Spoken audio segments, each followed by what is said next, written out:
नमस्कार मित्रांनो, नवल शिंदे या चॅनलवर आपले स्वागत करतो. तुम्ही कधी विचार केलाय, मंदिराची घंटा वाजवल्याबरोबर मनातल्या विचारांची गर्दी शांत का होते? हे फक्त देवावरची श्रद्धा आहे की त्यामागे लपलेलं हजारो वर्षांपूर्वीचं ॲडव्हान्स सायन्स? तुम्हाला माहितीये का, तुमचं शरीर 70% पाण्याने बनलेलं आहे. आणि विज्ञानानुसार तुमच्या शरीरातलं हे पाणी तुमचं बोलणं, तुमचे विचार आणि आजूबाजूचा आवाज ऐकू शकतं. आजच्या व्हिडिओमध्ये आपण उलगडणार आहोत वॉटर मेमरी आणि तिबेटी सिंगिंग बाउल्सचं सर्वात मोठं रहस्य. आपल्या ऋषीमुनींना नादब्रह्म आणि तांब्याच्या कलशाचं जे गुपित हजारो वर्षांपूर्वी समजलं होतं, ते आज मॉडर्न सायन्स कसं सिद्ध करतंय? आणि हे आवाज तुमचे आजार कसे बरे करू शकतात? जाणून घेण्यासाठी हा व्हिडिओ शेवटपर्यंत नक्की पहा, कारण आज तुमची पाण्याकडे बघण्याची नजर कायमची बदलणार आहे. तुम्ही कधी मंदिरात गेलाय आणि ती मोठी घंटा असते ना पितळेची, ती कधी वाजवलीये? ती वाजवल्यावर एक क्षणभर सगळं कसं शांत होतं नाही का?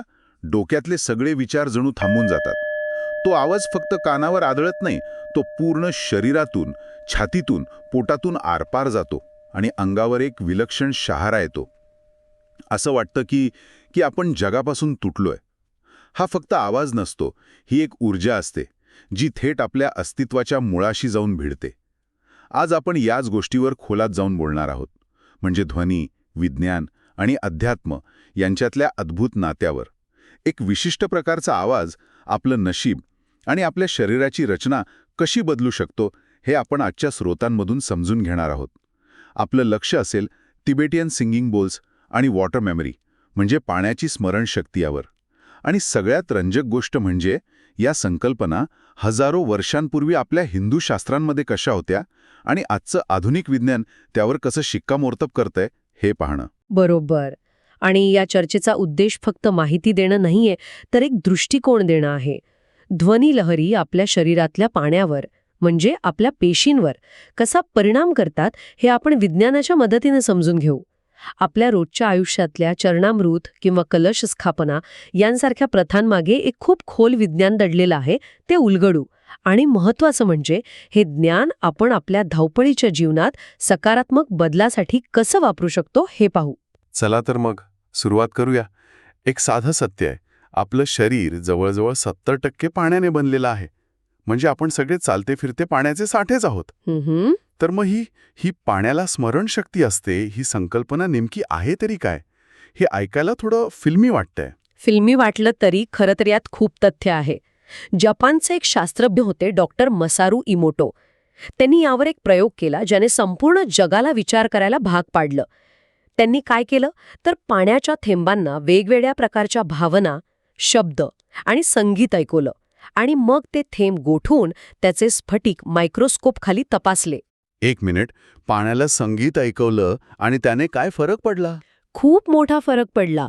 जेव्हा पाण्याला प्रेम, धन्यवाद, कृतज्ञता असे सकारात्मक शब्द ऐकवले गेले किंवा ओम सारखा मंत्र ऐकवला गेला, तेव्हा त्या पाण्याचे कणांनी एकत्र येऊन हिऱ्यासारखे सुंदर, सुबक आणि भौमितिक आकार तयार केले. जणू काय ते पाणी आनंदित झालं होतं. कमाल आहे. आणि नकारात्मक शब्दांचं काय झालं? बरोबर, त्याच्या उलट परिणाम झाला. जेव्हा त्याच पाण्याला तू मूर्ख आहेस किंवा मला तुझा राग येतो असे शब्द ऐकवले गेले किंवा कर्कश गोंगाटाचं संगीत ऐकवलं गेलं, तेव्हा त्या पाण्याची रचना पूर्णपणे विस्कळीत झाली. त्याचे स्फटिक तुटलेले, कुरूप आणि भीतीदायक दिसू लागले.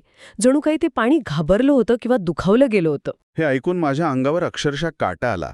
कारण जर एका ग्लासभर पाण्यावर शब्दांचा इतका खोल परिणाम होतोय, तर 70% पाण्याने बनलेल्या आपल्या शरीरावर आपण रोज जे बोलतो, जे ऐकतो, त्याचा किती भयानक परिणाम होत असेल? म्हणजे आपण नकळतपणे आपल्याच पेशींची रचना एकतर बिघडवत असतो किंवा सुधारत असतो. अगदी बरोबर. तुम्ही मुद्दा अचूक पकडला आहे. आपले विचार आणि शब्द हे केवळ हवेत विरून जात नाहीत, ते आपल्या शरीरातील पाण्यावर कायमचा ठसा उमटवतात. पण थांबा, अनेक शास्त्रज्ञ ह्या वॉटर मेमरीच्या संकल्पनेला मानत नाहीत, बरोबर? त्याला स्यूडो सायन्स किंवा छद्मविज्ञान म्हणतात, कारण डॉक्टर इमोटो यांचे प्रयोग इतर लॅबमध्ये पुन्हा सिद्ध करता आले नाहीत. त्यावर काय म्हणाल? तुमचा प्रश्न अगदी योग्य आहे. आणि वैज्ञानिक समुदायात यावर नक्कीच मतभेद आहेत. पण इथे आपण या प्रयोगाकडे केवळ भौतिकशास्त्राच्या नियमांनी न पाहता एका व्यापक दृष्टिकोनातून पाहतोय. भलेही प्रत्येक लॅबमध्ये तोच परिणाम दिसला नसेल, पण हजारो वर्षांपासून आपल्या संस्कृतीत पाण्याला मंत्रांनी अभिमंत्रित करण्याची प्रथा आहे. आपण पाण्याकडे एक जिवंत ऊर्जा म्हणून पाहतो. डॉक्टर इमोटो यांच्या प्रयोगाने त्या प्राचीन श्रद्धेला एक आधुनिक व्हिज्युअल रूप दिलं. तो आपल्याला विचार करायला लावतो की जर हे खरं असेल तर, आणि त्या शक्यतेतच खूप मोठी ताकद आहे. ठीक आहे, मुद्दा पटला. आता या ध्वनीच्या कल्पनेला पुढे घेऊन जाऊया. मी तिबेटियन सिंगिंग बोल्सबद्दल ऐकलंय. म्हणतात की त्यांचा आवाज थेट मनाला शांत करतो. ही काय प्राचीन उपकरणं आहेत? हो, ही उपकरणं आहेत, पण ती साधी नाहीत. ती ऊर्जेवर काम करणारी उपकरणं आहेत. आणि यामागची मूळ संकल्पना आपल्या सनातन धर्मातील नाद ब्रह्म या कल्पनेशी जोडलेली आहे. नाद ब्रह्म म्हणजे ध्वनी हेच ब्रह्म आहे. ध्वनी हेच परमतत्व आहे. अच्छा, म्हणजे जसं आपण म्हणतो अन्न हे पूर्ण ब्रह्म, तसं नाद हे पूर्ण ब्रह्म. अगदी तसंच. आपल्या शास्त्रांनुसार या विश्वाची निर्मितीच एका महास्फोटातून, एका ध्वनीतून झाली आहे. भगवान शिवाच्या हातात जे डमरू आहे ते केवळ एक वाद्य नाहीये, ते सृष्टीच्या निर्मितीच्या पहिल्या ध्वनीचं प्रतीक आहे. असं म्हणतात की जेव्हा शिवाने डमरू वाजवला तेव्हा त्यातून निघालेल्या कंपनांमधूनच अ, ई, उ हे मूळ स्वर आणि संपूर्ण सृष्टी निर्माण झाली. म्हणजे ध्वनीतून पदार्थ निर्माण झाला. वाव. आणि सिंगिंग बोल्सचं याच्याशी काय संबंध? सिंगिंग बोल्स हे याच तत्वावर काम करतात. हे बोल साधारणपणे 7 वेगवेगळ्या धातूंपासून बनवलेले असतात. सोनं, चांदी, तांब, लोह, कथील, शिसे आणि पारा. एक मिनिट, 7 धातू, हे आकडे कुठेतरी ऐकल्यासारखे वाटतायत. बरोबर ओळखलत. हे 7 धातू आपल्या शरीरातील 7 चक्रांशी आणि सौरमालेतील 7 ग्रहांशी जोडलेली आहेत. म्हणजे प्रत्येक धातू एका विशिष्ट चक्राच्या ऊर्जेशी निगडीत आहे. जेव्हा लाकडी दांड्याने त्या बोलच्या कडेवर हळूवारपणे फिरवलं जातं तेव्हा त्यातून एक असा गूढ बहुस्तरीय ध्वनी निर्माण होतो, जो आपल्या मेंदूच्या लहरींना थेट बदलतो. मेंदूच्या लहरींना बदलतो म्हणजे नेमकं काय होतं? सामान्यतः जेव्हा आपण जागे असतो, काम करतो, विचार करतो, तेव्हा आपला मेंदू बीटा अवस्थेत असतो. ही तणावाची आणि तर्काची अवस्था आहे. सिंगिंग बोलमधून निघणारी कंपने आपल्या तार्किक मनाला शांत करतात आणि मेंदूला थेट अल्फा आणि थीटा अवस्थेत घेऊन जातात. थीटा अवस्था म्हणजे ती अवस्था जी खूप खोल ध्यानात किंवा झोपेच्या सुरुवातीला गाठली जाते. याच अवस्थेत आपल्या शरीराची स्वतःला बरं करण्याची नैसर्गिक शक्ती म्हणजे सेल्फ हिलिंग मेकॅनिझम जागृत होते. तुम्ही म्हणालात की ध्वनी पाण्याला चार्ज करतो. हे ऐकून मला लगेच आपल्या मंदिरातली एक गोष्ट आठवली. तिथे आपल्याला जे चरणामृत देतात, जी नेहमी तांब्याच्या किंवा चांदीच्या भांड्यात ठेवलेलं असतं, त्यामागे पण हेच विज्ञान आहे का? 100%. आपल्या पूर्वजांना हे विज्ञान हजारो वर्षांपूर्वीच माहीत होतं. मंदिरात दिवसभर घंटानाद, मंत्रोच्चार, आरत्या सुरू असतात. हे सर्व सकारात्मक ध्वनी आहेत. त्यांच्या विशिष्ट फ्रिक्वेन्सी आहेत. तांब आणि चांदी हे धातू ऊर्जेचे उत्तम वाहक म्हणजे कंडक्टर्स मानले जातात. त्या पात्रात ठेवलेलं पाणी या सर्व सकारात्मक कंपनांना दिवसभर शोषून घेतं. ते साधं पाणी राहत नाही, ते अभिमंत्रित किंवा चार्ज झालेलं पाणी बनतं. जेव्हा आपण ते पितो तेव्हा ती उच्च ऊर्जा थेट आपल्या शरीरात जाते आणि नकारात्मकतेला नाहीशी करते. म्हणजे मंदिरातला मंत्रोच्चार आणि घंटानाद हे फक्त कर्मकांड नाही, तर ते अक्षरशः पाण्याला चार्ज करण्याची एक वैज्ञानिक प्रक्रिया आहे. आपण तिथे एक प्रकारे प्रोग्रॅम केलेलं पाणी पितोय. अगदी बरोबर. आणि हेच तत्व कलश स्थापनेमागेही आहे. कोणत्याही मोठ्या पूजेच्या आधी आपण तांब्याच्या कलशात पाणी, आंब्याची पानं आणि नारळ ठेवून त्याची स्थापना करतो आणि मंत्रोच्चार करतो. तो कलश तिथे ऊर्जेचं संग्रहक म्हणून काम करतो. तो मंत्रांची सर्व सकारात्मक ऊर्जा त्या पाण्यात साठवून ठेवतो. म्हणून तर पूजेनंतर ते पाणी पूर्ण घरात शिंपडलं जातं, जेणेकरून त्या उच्च कंपनलहरी संपूर्ण वातावरणात पसराव्यात आणि तिथली नकारात्मकता दूर व्हावी. म्हणजे याचा अर्थ असा की सिंगिंग बोल हे एक प्रकारे आधुनिक काळातलं एक पोर्टेबल कलश आहे. जेव्हा त्यात पाणी ठेवून ते वाजवलं जातं तेव्हा पाण्यात जे सुंदर भौमितिक आकार तयार होतात ती जादू नाही, तर ते शुद्ध भौतिकशास्त्र आहे. तुम्ही त्याला एक नाव दिलं आहे आणि या भौतिकशास्त्राला सायमॅटिक्स असं म्हणतात. सायमॅटिक्स हा नवीन शब्द आहे माझ्यासाठी. अगदी सोप्पं सांगते. समजा एका तबल्यावर तुम्ही थोडी वाळू पसरली आणि तबला वाजवायला सुरुवात केली. जसा सूर बदलेल तसा त्या वाळूचा एक सुंदर भौमितिक आकार तयार होईल. ध्वनी कसा दिसतो, ध्वनी कंपनांचं दृश्यरूप दाखवणारं शास्त्र म्हणजेच सायमॅटिक्स. स्वित्झर्लंडचे शास्त्रज्ञ हान्स जेनी यांनी यावर खूप मोठं काम केलं आहे. त्यांनी वेगवेगळ्या फ्रिक्वेन्सीच्या आवाजाने पाणी, वाळू किंवा पावडरमध्ये अविश्वसनीय असे आकार तयार करून दाखवले. आणि यातला सगळ्यात मोठा, सगळ्यात आश्चर्यकारक शोध कोणता होता? सगळ्यात आश्चर्यकारक निष्कर्ष तेव्हा समोर आला जेव्हा त्यांनी ओम या आपल्या पवित्र मंत्राच्या ध्वनीला टोनोस्कोप नावाच्या उपकरणावर रेकॉर्ड केलं.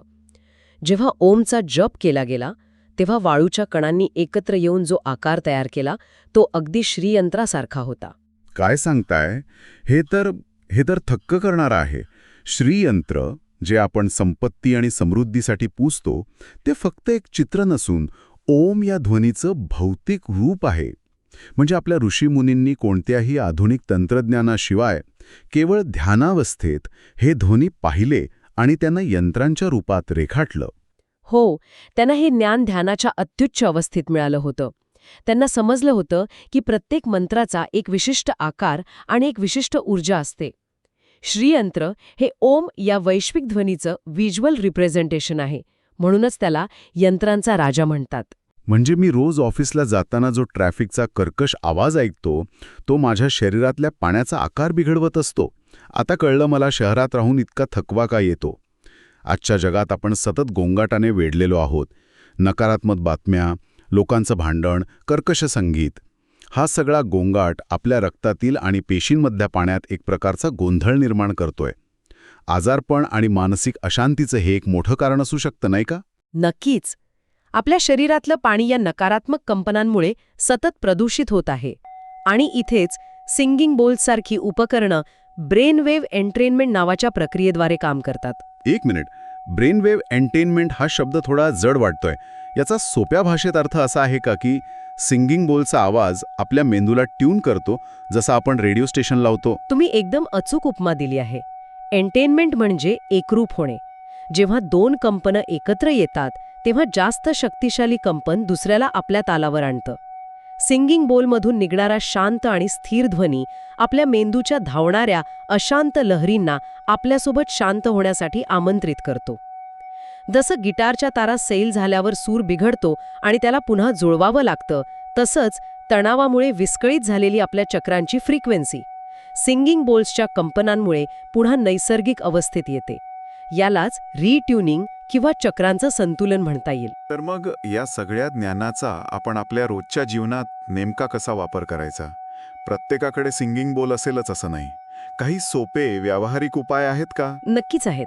आपल्या पूर्वजांनी यासाठी अत्यंत सोपे उपाय सांगितले आहेत, जे आपण विसरलो आहोत.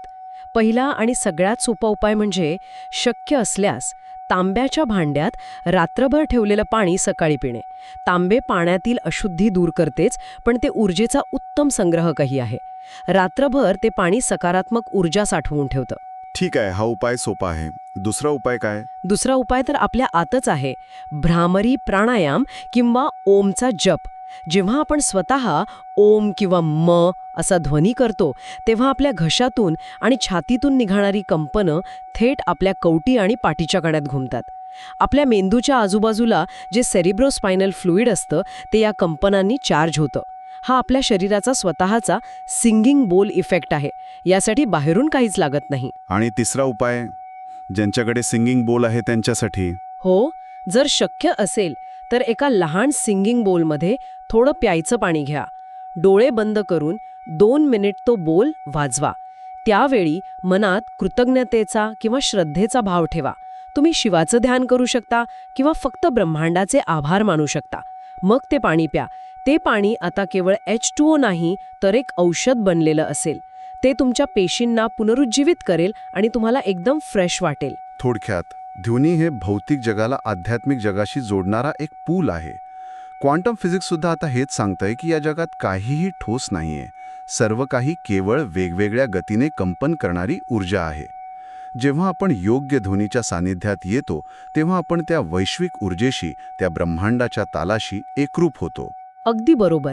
म्हणूनच आपल्या शास्त्रात म्हटलं आहे, यत पिंडे तत ब्रह्मांडे, जे या शरीरात आहे तेच संपूर्ण ब्रह्मांडात आहे आणि जे ब्रह्मांडात आहे तेच या शरीरात आहे. जर आपण आपल्या आतलं पाणी, आपली आंतरिक ऊर्जा बदलली तर बाहेरचं जग, बाहेरील परिस्थिती आपोआप बदलायला लागेल. हे खूपच गहन आहे. जाता जाता श्रोत्यांसाठी काही अंतिम विचार? एक छोटासा विचार देते. आपण भगवान शिवाला नीलकंठ म्हणतो. यामागे कथा आहे की त्यांनी समुद्रातून निघालेलं विष प्यायलं, पण ते गळ्यातच रोखून धरलं. ते पोटात उतरू दिलं नाही. याचा एक प्रतिकात्मक अर्थ खूप खोल आहे. आजच्या जगात आपल्या कानावर रोज नकारात्मकतेचं विष आदळत असतं. आपण ते थांबवू शकत नाही, पण ते विष आपल्या आत उतरू द्यायचं की नाही हे आपल्या हातात आहे. आपली स्वतःची कंपने, आपली आंतरिक ऊर्जा इतकी उच्च ठेवावी की बाहेरील गोंगाट आपली शांती भंग करू शकणार नाही. वाव, म्हणजे आपण सगळ्यांनीच थोडं थोडं नीलकंठ बनायला हवं. हो, आणि त्याची सुरुवात एका छोट्या कृतीने होऊ शकते. पुढच्या वेळी जेव्हा तुम्ही पाण्याचा ग्लास उचलाल तेव्हा पिण्याआधी फक्त एक क्षण थांबा. त्या पाण्याकडे प्रेमाने बघा, मनातल्या मनात धन्यवाद म्हणा आणि मग ते पाणी प्या. हा छोटासा बदल काही दिवसांतच तुमच्या आरोग्यात आणि मनस्थितीत काय फरक घडवतो याचा अनुभव स्वतःच घ्या. आपल्या संस्कृतीमागे लपलेल्या या विज्ञानाला ओळखणं आणि हे ज्ञान केवळ ऐकून सोडून न देता आपल्या जीवनाचा एक भाग बनवणं, हेच या चर्चेचं खरं सार आहे. खूप खूप धन्यवाद. तर मित्रांनो, शास्त्रात म्हटलंय यत पिंडे तत ब्रह्मांडे, म्हणजे जे शरीरात आहे तेच या ब्रह्मांडात आहे. आजपासून एक छोटा बदल नक्की करा. जेव्हा जेव्हा तुम्ही पाणी प्याल तेव्हा एक क्षण थांबून त्या पाण्याकडे प्रेमाने बघा. मनात ग्रॅटिट्यूड, आभार व्यक्त करा आणि मगच ते प्या. कारण आता तुम्हाला माहीत आहे, ते पाणी तुमच्या भावना रेकॉर्ड करतंय आणि तुमच्या शरीराच्या प्रत्येक पेशीला रिपेअर करतंय. बाहेरच्या जगाचा गोंगाट आणि स्ट्रेस तुमच्या आतल्या नादब्रह्माला शांत करू देऊ नका. जर तुम्हाला प्राचीन विज्ञान आणि मॉडर्न फॅक्ट्सचा हा संगम आवडला असेल तर व्हिडिओला लाईक करा आणि तुमच्या प्रियजनांसोबत शेअर नक्की करा. अशाच रंजक आणि वैज्ञानिक माहितीसाठी नवल शिमणे या चॅनलला सबस्क्राईब करायला विसरू नका. पुन्हा भेटूया एका नवीन रहस्यासह. तोपर्यंत तुमची व्हायब्रेशन हाय ठेवा. हर हर महादेव.